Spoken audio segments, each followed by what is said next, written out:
Assalamualaikum warahmatullahi wabarakatuh. Abu Muqatil meriwayatkan dari Sailih bin Sa'id dari Abu Saf dari Al-Hasan bahwa Rasulullah SAW bersabda, suatu ketika iblis laknatullah sang pengingkar Allah Subhanahu wa taala mendatangi para nabi dan berbicara dengan mereka. Ia mendatangi semua nabi, mulai dari Nabi Nuh alaihissalam sampai Nabi Isa alaihissalam ibnu Maryam, serta kepada nabi-nabi yang hidup di antara keduanya. Hanya saja tidak ada nabi yang paling banyak dan paling enak diajak bicara kecuali Nabi Yahya ibnu Zakaria. Suatu hari iblis menemuinya ketika iblis hendak pergi. Nabi Yahya alaihissalam berkata kepadanya, Abu Murrah nama sebenarnya adalah Al-Haris dan gelarnya adalah Abu Murrah. Allah Subhanahu wa taala menyebutnya dengan nama iblis karena ia terkutuk dari segala kebaikan dan rezeki saat disuruh sujud kepada Nabi Adam alaihissalam. Nabi Yahya alaihissalam berkata kepada iblis, Abu Murrah, aku ingin meminta satu hal kepadamu dan aku harap kamu tidak menolaknya. Iblis menjawab, iya, aku akan mengabulkan untukmu wahai Nabi Allah. Nabi Yahya alaihissalam pun menyampaikan maksudnya. Aku ingin kamu nampakkan bentuk dan rupa aslimu, serta memperlihatkan berbagai bentuk perangkapmu yang kamu gunakan untuk membinasakan dan mencelakakan manusia. Mendengar permintaan Nabi Yahya alaihissalam, iblis berkata, Anda meminta sesuatu yang berat. Permintaan Anda membuatku berada dalam kesulitan. Namun, aku tidak bisa menolak permintaan Anda. Hanya saja aku berharap jangan sampai ada orang lain bersama Anda yang melihatku. Dan akhirnya, keduanya bersepakat untuk bertemu esok harinya di saat siang. Pada keesokan harinya, pada saat yang telah ditentukan, iblis tiba-tiba muncul dan berdiri di hadapan Nabi Yahya alaihissalam. Ia melihat ketentuan Allah Subhanahu wa taala yang agung. Tiba-tiba iblis tersebut merubah bentuk menjadi mirip hewan yang buruk dan menakutkan. Bentuk fisiknya seperti babi, wajahnya seperti wajah kera, dan matanya memanjang sama seperti mulutnya. Dia tidak memiliki janggut, rambut di kepalanya jarang dan mengarah ke atas. Dia memiliki 4 tangan, 2 tangan di bahu dan 2 tangannya lagi di keningnya. Jari-jari tangannya ada 6, hidungnya menghadap ke atas. Ia memiliki belalai, wajahnya mempunyai tengku, kedua matanya kabur. Ia pincang, bongkok dan memiliki sayap. Baju yang dipakainya berkerut dan robek. Di atasnya ada berhala orang Majusi. Beberapa cengkir kecil menggantung di ikat pinggangnya. Lalu di sekitar bajunya ada 6 jenis minuman dengan warna yang beraneka ragam seperti putih, hitam, merah, kuning, dan hijau. Di tangannya ada lonceng besar. Di atas kepalanya terdapat telur yang di tengahnya ada besi panjang. Selanjutnya Nabi Yahya alaihissalam berkata, Abu Murrah, jelaskan kepadaku tentang benda yang ada di atas bajumu tersebut. Iblis menjawab, benda ini menyerupai milik orang Majusi. Aku yang membuat agama Majusi dan aku memeluk agama tersebut. Nabi Yahya alaihissalam kembali bertanya, jelaskan kepadaku tentang cangkir kecil yang bergantung di ikat pinggangmu bahagian depan. Iblis menjawab, wahai Nabi Allah, di dalamnya ada berbagai syahwat dan jerat perangkapku. Yang pertama-tama, aku jadikan alat untuk menjerat orang mukmin adalah wanita. Apabila ia tidak bisa taat kepada Allah Subhanahu wa taala, maka aku akan mendatanginya lewat pengumpulan harta haram agar dia tamak untuk mendapatkannya. Apabila dia tetap taat kepada Allah Subhanahu wa taala dan hidup zuhud, aku akan mendatanginya lewat minuman memabukkan sehingga aku bisa mendatangkan semua syahwat ini padanya. Saya memastikan ada sebahagian perangkap tersebut yang memperdaya orang mukmin meski dia termasuk manusia paling wara. Nabi Yahya alaihissalam bertanya, apa bentuk jerat tersebut? Iblis menjawab, wahai Nabi Allah, jerat tersebut berupa berbagai bentuk aksesoris dan perhiasan wanita. Salah satu dari aksesoris dan perhiasan tersebut selalu mewarnai baju wanita sehingga sesuai dengan wanita yang memakainya. Para lelaki pun akan terpikat melihat perhiasan yang melekat pada wanita tersebut. Nabi Yahya alaihissalam bertanya, apa lonceng yang ada di tanganmu tersebut? Iblis menjawab, wahai Nabi Allah, ini adalah kumpulan sumber dari alat musik seperti kecapi, rebab, suling, gendang, rebana, dan berbagai jenis alat musik-musik yang ada di tengah-tengah masyarakat. Mereka berkumpul di pesta kemaksiatan dengan membawa salah satu alat musik tersebut. Lalu mereka bernyanyi, bersenang-senang, dan memainkan musik. Setiap kali melihat hal tersebut, aku segera memainkan lonceng ini sehingga suaranya bercampur dengan suara musik mereka. Dengan begitu, mereka bertambah senang dan bertambah semangat dalam bermusik. Ketika mendengarnya, ada di antara mereka yang mengeluarkan telunjuknya. Ada pula di antara mereka yang menghentakkan kepalanya, dan ada pula yang bertepuk tangan. Ini terus-menerus mereka lakukan sampai mereka puas. Nabi Yahya alaihissalam kembali bertanya, "Telur yang ada di kepalamu tersebut, telur apa?" Iblis menjawab, "Jauhilah diriku dan perangkapku, seperti yang telah dijelaskan oleh para nabi, orang-orang saleh, para ahli ibadah dan mereka yang wara. Anda harus menjaga diri dari godaanku, seperti halnya di kepalaku yang menjaga telur ini dari segala bencana." "Bencana apa?" tanya Nabi Yahya alaihissalam. "Laknat dan kutukan," jawab iblis. Nabi Yahya alaihissalam kembali bertanya, "Kemudian apa besi panjang yang ada di tengahnya?" Iblis menjawab, "Besi panjang adalah alat yang aku pakai untuk membolak-balikkan hati orang saleh." Nabi Yahya alaihissalam berkata lagi, "Tinggal satu lagi." "Apa?" tanya iblis. Nabi Yahya alaihissalam melanjutkan, "Mengapa bentukmu sangat buruk dan jelek?" Iblis menjawab, "Wahai Nabi Allah, ini karena nenek moyang Anda, Nabi Adam alaihissalam. Tadinya aku dari golongan malaikat yang mulia. Aku tidak pernah mengangkat kepalaku dari sujud yang kulakukan selama 400.000 tahun. Namun aku melanggar perintah Tuhan dengan tidak bersujud kepada Nabi Adam alaihissalam.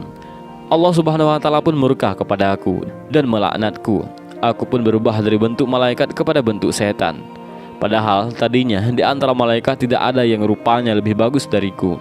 Aku pun menjadi buruk dan menakutkan seperti yang Anda lihat sekarang."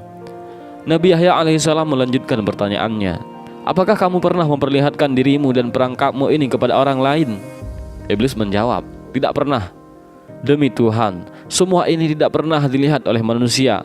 Hanya Anda satu-satunya yang aku muliakan dengan ini." Nabi Yahya alaihissalam pun berkata, "Sungguh beruntung aku jika kamu mau menjawab dua pertanyaanku, yang satu umum dan yang satu lagi bersifat khusus."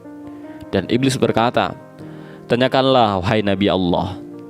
Nabi Yahya alaihissalam bertanya, "Terangkanlah kepadaku sesuatu yang paling menjadi harapanmu, yang paling menguatkan punggungmu, yang paling menghibur juru tulismu, yang paling menyenangkan matamu, dan yang paling mengembirakan hatimu."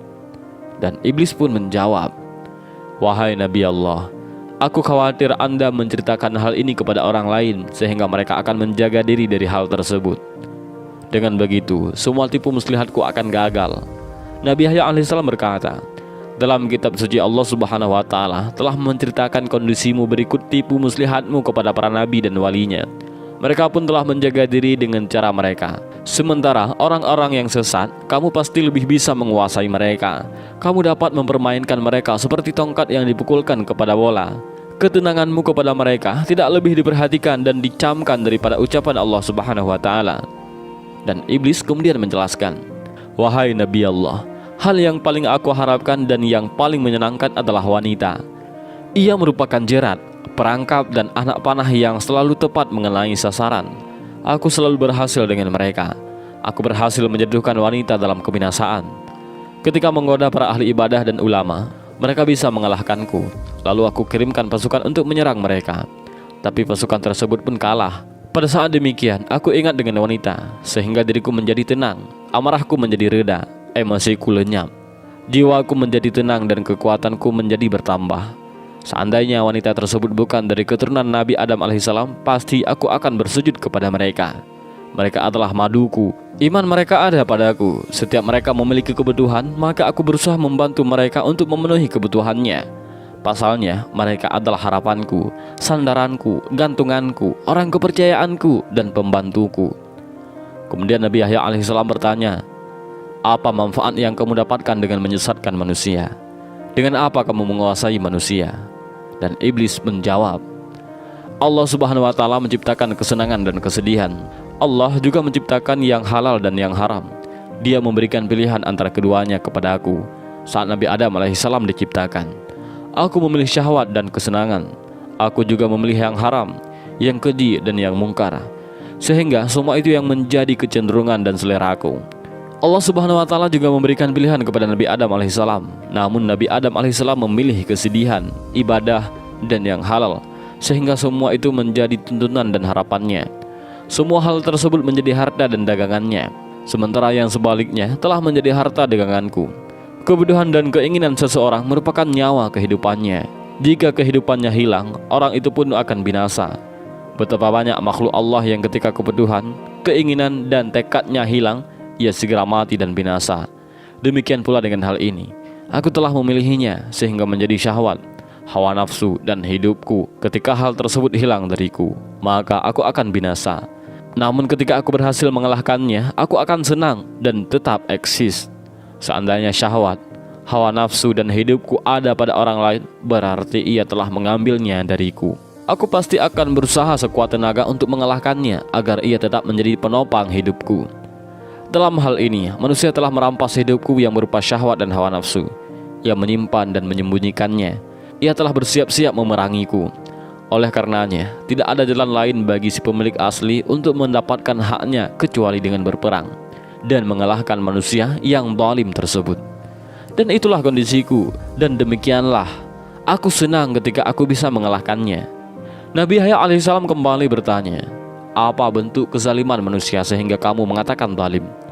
Iblis menjawab, bentuk kezalimannya adalah dia merampas hawa nafsuku dan menyimpannya di tempat miliknya.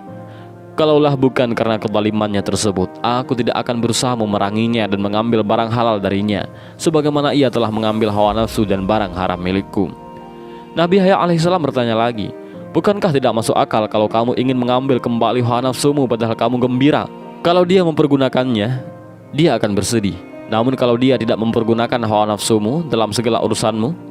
Dan iblis menjawab, kalau ia mempergunakan hawa nafsuku, aku tidak bersedih, tetapi gembira karena berarti ia telah memenuhi kebutuhanku. Aku malah bersedih kalau ia tak mempergunakannya. Aku tidak meminta kebutuhanku tersebut karena ia telah mengambilnya dariku. Aku juga tidak berharap ia mengembalikannya, sebab hal itu telah melekat padanya. Namun aku ingin dia mempergunakannya. Ketika ia mempergunakannya, maka itu berarti ia telah memberikan kepadaku apa yang menjadi keinginanku, pilihan dan hidupku. Dia adalah bahagian dariku. Jika dia mempergunakan harapanku, maka itu berarti dia telah membuatku hidup dan bahagia. Pasalnya, dia mempergunakan sesuai maunya. Akan tetapi, kalau dia tidak mempergunakannya, maka itu berarti hawa nafsu tersebut tersimpan seperti tahanan. Jika dia berada dalam keadaan terkekang atau terikat, padahal dia adalah nyawa kehidupanku, sehingga seolah-olah aku dipenjara dan terikat, maka aku menjadi sedih. Dengan begitu, dia mengganti kehidupanku dengan kematian. Oleh karena itu, aku berusaha dengan berbagai cara dan mendatanginya dengan segala tipu dayaku. Aku kerahkan segala perangkat dan sarana. Aku keluarkan semua hiburan berikut alat-alatnya. Lalu aku pukul, aku gerakkan, dan aku lambaikan dengan dia melihatnya. Dengan cara itu, dia mulai bermusik dengan semangat. Dia juga mempergunakan hawa nafsunya yang ada padanya, yang merupakan nyawa dan syahwatku. Aku pun menjadi hidup dan bahagia sampai dia menemukan jalan untuk bergerak dan terlepas dari pohon tersebut. Dan inilah yang belum aku sebutkan untuk siapapun juga semenjak aku diciptakan. Seandainya aku tidak melihat kelebihan dan kemuliaan yang Anda miliki, aku tidak akan menerangkan semua ini kepada Anda. Nabi Yahya alaihissalam kemudian berkata, tinggal satu pertanyaan yang bersifat khusus dan bersifat pribadi yang ingin aku tanyakan kepadamu. Iblis menjawab, iya, tanyakanlah. Nabi Yahya alaihissalam melanjutkan pertanyaannya, apakah kamu menemukan peluang untuk menggoda diriku dalam pandangan, ucapan lisan, atau i'tikad kalbu? Iblis menjawab, secara umum memang tidak ada, hanya saja ada satu hal dari Anda yang menarik bagiku. Meski begitu, itu sudah cukup bagiku. Ada satu pintu utama yang bisa aku manfaatkan untuk menggoda diri Anda. Ketika mendengar perkataan iblis tersebut, wajah Nabi Yahya alaihissalam menjadi suram. Ia bingung, hatinya sedih, jiwanya terperanjat dan kaget. Nabi Yahya alaihissalam berkata, apakah itu wahai iblis? Anda adalah orang yang banyak makan. Kadangkala Anda terlalu banyak makan sehingga menyebabkan pencernaan Anda tidak sehat. Kondisi Anda juga menjadi lemah, ngantuk dan malas dan gampang tidur. Kadangkala Anda tidur di saat Anda harusnya bangun di tengah malam untuk beribadah. Ini yang menarik bagiku dari diri Anda. Nabi Yahya alaihissalam berkata, dengan kondisi tersebut, kamu mendapatkan kesempatan untuk menggodaku? Iblis menjawab, iya wahai Nabi. Nabi Yahya alaihissalam berkata, apa yang membuatmu gembira dengan itu? Anda tidak mencamkan apa yang aku sebutkan pada Anda. Aku akan mengiring Anda pada sesuatu yang dibenci oleh Allah Subhanahu wa Ta'ala, yang tentu saja menjadi sesuatu yang aku sukai. Sebaliknya, sesuatu yang disukai Allah Subhanahu wa Ta'ala adalah sesuatu yang aku benci. Ketika manusia memilih sesuatu yang aku benci, Aku tidak berdaya atasnya, sehingga aku berusaha sekuat tenaga untuk menipunya sampai dia memilih apa yang aku sukai. Semua itu aku lakukan karena hidupku bergantung pada apa yang aku sukai dan disukai oleh manusia. Sebaliknya, kematian, kebinasaan, kehinaan, dan kelemahanku terletak pada apa yang aku benci dimanfaatkan oleh manusia. Ketahuilah, yang aku benci adalah barang yang halal, yang baik serta kesedihan. Yang aku sukai adalah barang yang haram, yang buruk serta kesenangan. Allah Subhanahu wa Ta'ala telah mengingatkanmu dengannya. Anda cukup beruntung, wahai Yahya. Iblis mengatakan, ia telah memberitahu apa yang mungkin kesempatan yang didapat dari Nabi Yahya alaihissalam. Nabi Yahya alaihissalam berkata, sepanjang hidupku, hanya itu kesempatan yang bisa kamu dapat dariku. Iblis menjawab, ya, tidak ada lagi, hanya itu. Nabi Yahya alaihissalam kemudian menjelaskan, aku berjanji kepada Allah Subhanahu wa Ta'ala untuk tidak meninggalkan dunia dalam kondisi kenyang. Dan mendengar hal tersebut, iblis menjadi marah dan sedih, sebab Nabi Yahya alaihissalam telah melakukan antisipasi tipu daya iblis. Ia berkata, Anda telah menipuku dan membuatku kesal. Harapanku pun sirna kepada Anda. Dan iblis pun meninggalkan Nabi Yahya alaihissalam dengan sangat murka. Dan inilah sedikit kisah tentang pertemuan Nabi Yahya alaihissalam dengan iblis la'natullahi alaih. Mudah-mudahan dari kisah pertemuan Nabi Yahya alaihissalam dengan iblis kita mendapatkan beberapa pelajaran dan hikmah, dan juga mudah-mudahan video ini bermanfaat bagi kita semua. Amin ya rabbal alamin. Wallahu a'lam bishawab. Assalamualaikum warahmatullahi wabarakatuh.